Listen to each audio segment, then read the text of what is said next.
ойланамыз. Сұрақ жауапқа дайынсың ғой, иә? Иә. Кеттік ендеше. Бір аптада неше күн бар? Бір аптада 7 күн бар. Қай айда 28 күн бар? Келесі. Табиғат адамға не береді? Табиғат адамға су, тамақ, сосын ауа, жарық, жылу береді. Өте жақсы, тамаша. Бір жылда неше мезгіл бар?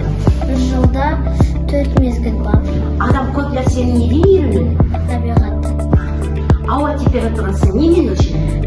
Термометрмен өлшейді. Жабайы аңдарды атай қойшы. Түлкі, аю, қасқыр, қоян. Олар неге жабайы деп атайды? Өздері қоректенеді. Орман емшісі қандай? Орман емшісі тоқылдақ. Адам күтіп бағатын қалай айтамыз? Үй жануар. Мақалды аяқташы. Ата бәйтерек, бала Жапырақ. тамаша. Әдепті бала ата-анасын не қылады?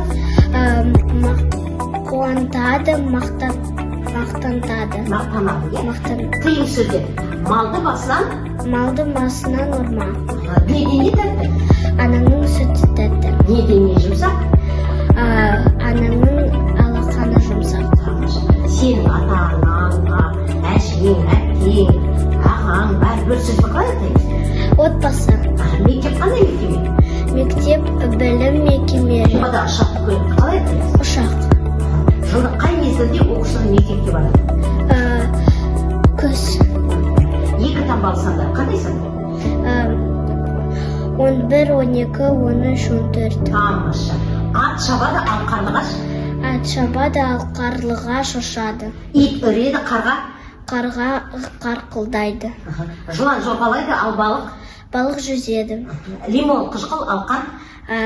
Қан тәтті. Пышақты, әйнекті бір сөзбен қалай айтамыз? Өткір. Өте жақсы, тамаша, рахмет.